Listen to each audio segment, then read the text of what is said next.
Palapa, saya Reka Novianti, saya Desi Pujiasi, saya Admina Yoba Permata. Di sini kami akan mempresentasikan tentang transaksi entitas induk dan entitas anak persediaan barang dan jasa.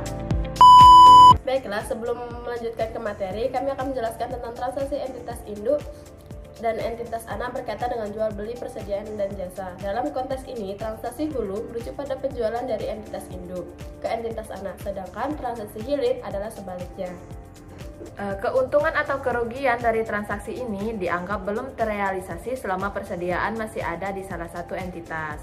Ketika menyusun laporan keuangan konsolidasi, semua transaksi antar entitas harus dieliminasi untuk mencerminkan posisi keuangan sebagai satu kesatuan ekonomi.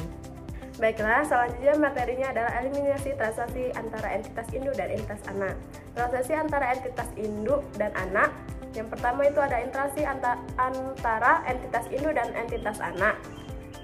Entitas induk dan entitas anak sering terlibat dalam transaksi seperti transaksi jual beli persediaan, jual beli aset tetap, dan pembelian pinjaman. Seringkali entitas anak menghasilkan produk yang akan diproses lebih lanjut oleh entitas induknya atau sesama entitas anak dalam satu kelompok usaha. Nah, dalam PSAK 65, laporan keuangan konsolidasi, transaksi yang melibatkan entitas induk dan entitas anak sering disebut dengan transaksi antar entitas dalam kelompok usaha. Transaksi hulu atau yang sering disebut dengan transaksi upstream adalah transaksi dari entitas induk ke entitas anak. Transaksi hilir atau yang sering disebut dengan transaksi downstream adalah transaksi dari anak ke entitas induk. Transaksi antar entitas anak sering disebut dengan lateral. Yang pentingnya eliminasi transaksi antar entitas induk dan entitas anak. Terdapat pembagian. Yang pertama, entitas induk berkewajiban menyusun laporan keuangan, laporan konsolidasi yang menggambarkan kinerja dan kondisi keuangan entitas induk beserta entitas anaknya secara keseluruhan. Yang kedua, menurut PSAK 65 mendefinisikan laporan keuangan konsolidasian sebagai laporan keuangan kelompok usaha yang di dalamnya terdapat aset, liabilitas, ekuitas, penghasilan, beban, dan arus kas entitas induk dan entitas anak disajikan sebagai suatu entitas ekonomi tunggal. Oleh karena itu, dapat disimpulkan bahwa untuk menyusun laporan keuangan konsolidasi entitas induk dan entitas anak merupakan satu entitas tunggal yang tidak terpisahkan. Selanjutnya, itu oleh karena entitas induk dan entitas anak merupakan salah satu entitas tunggal, maka transaksi antar entitas induk dan entitas anak menjadi transaksi di dalam satu entitas, sehingga semua dampak transaksi di antara entitas dalam satu kelompok usaha harus dieliminasikan. Selanjutnya, PSAK 65 menyatakan bahwa salah satu prosedur dalam menyusun laporan konsolidasian, prosedur konsolidasi adalah mengeliminasikan secara penuh aset, liabilitas, ekuitas, penghasilan, beban, dan arus kas dalam kelompok usaha terkait dengan transaksi antar entitas dalam kelompok usaha. Selanjutnya itu ada transaksi penjualan persediaan. Yang pertama itu ada dampak terhadap pencatatan entitas induk dan jurnal eliminasi dampak terhadap pencatatan entitas induk. Yang pertama itu ada transaksi jual beli persediaan antara entitas induk dan entitas anak akan menghasilkan keuntungan dan kerugian. Yang kedua, keuntungan atau kerugian dari transaksi jual beli persediaan disebut belum terrealisasi apabila selama persediaan tersebut masih berada di entitas induk atau entitas anak. Yang ketiga, namun ketika persediaan tersebut telah terjual, keuntungan atau kerugian atas penjualan tersebut sudah terrealisasi. Nah, terdapat dampak terhadap jurnal eliminasi. Yang pertama, jurnal eliminasi yang dibuat terkait dengan transaksi jual beli persediaan antara entitas induk dan entitas anak tergantung pada posisi persediaan pada akhir periode. Yang kedua, ketika seluruh persediaan yang diperoleh dari entitas induk sudah terjual ke perusahaan non-afiliasi pada periode yang sama dengan periode perolehannya, maka jurnal eliminasi dibuat untuk menghapus angka penjualan dan beban pokok penjualan sebesar angka penjualan persediaan entitas induk ke anak. Yang ketiga, jika pada akhir periode seluruh persediaan yang diperoleh dari entitas induk belum terjual, maka penjualan dan beban pokok penjualan yang diakui entitas induk harus dieliminasi. Namun, ketika persediaan sudah terjual sebagian pada periode tersebut, maka sebagian keuntungan atau kerugian penjualan persediaan yang belum terrealisasi harus dieliminasi.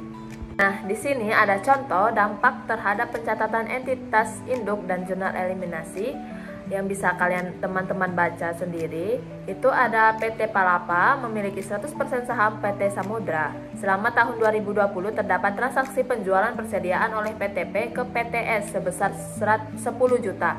Beban pokok penjualan yang dibukukan PTP terkait transaksi penjualan tersebut adalah 6 juta. Bagaimana pencatatan dan jurnal yang harus dibuat PTP saat penyusunan laporan keuangan konsolidasian 2020? Jika yang pertama, skenario pertama, seluruh persediaan yang diperoleh dari PTP telah terjual seharga 16 juta. Skenario kedua, seluruh persediaan yang diperoleh dari PTP belum terjual, dan skenario yang ketiga, sebanyak 75% dari persediaan yang diperoleh dari PTP telah terjual seharga 12 juta. Bella, di sini ada gambar yaitu penyelesaian skenario 1, seluruh persediaan telah terjual. Nah, di sini PTP melaporkan keuntungan sebesar 4 juta. Nah, 4 juta itu berasal dari 10 juta dikurangi 6 juta. Nah, keuntungan tersebut sudah terrealisasi karena persediaan yang diperoleh PTS dari PTP sudah terjual, sehingga tidak perlu dibuatkan jurnal oleh PTP. Nah, PTS membukukan penjualan sebesar 16 juta dan beban pokok penjualan sebesar 10 juta.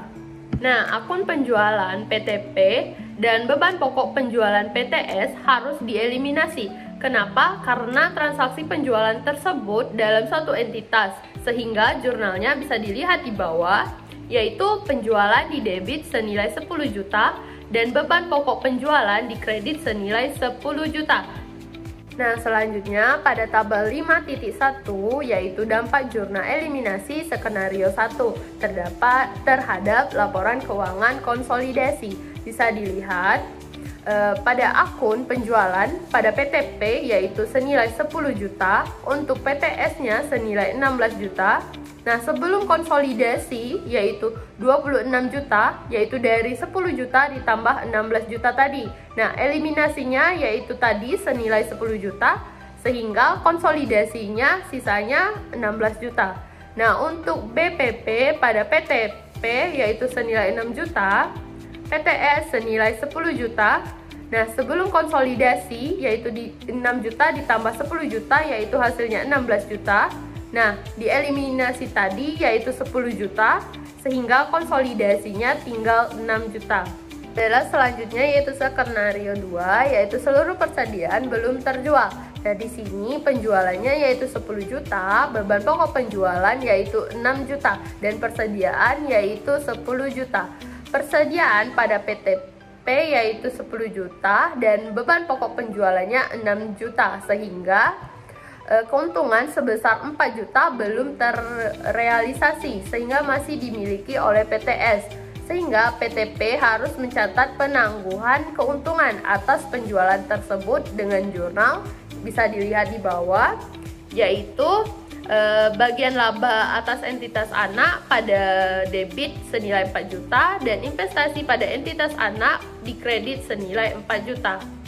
Nah, pada tabel 5.2 yaitu dampak jurnal eliminasi skenario 2 terhadap laporan keuangan konsolidasi. Bisa dilihat pada akun penjualan PTP yaitu senilai 10 juta, sedangkan PTS tidak ada. Nah, sebelum konsolidasi yaitu 10 juta, nah eliminasinya yaitu 10 juta, sehingga konsolidasinya kosong atau tidak ada. Nah, untuk akun BPP yaitu beban pokok penjualan ya pada PTP-nya tadi yaitu 6 juta, PTS-nya kosong. Nah, sebelum konsolidasi yaitu 6 juta, nah eliminasinya yaitu 6 juta, sehingga konsolidasinya kosong atau tidak ada. Nah, pada akun persediaan pada PTS yaitu terdapat 10 juta. Nah, sebelum konsolidasi yaitu 10 juta. Nah, eliminasinya yaitu terdapat 4 juta. Nah, konsolidasinya tinggal 6 juta.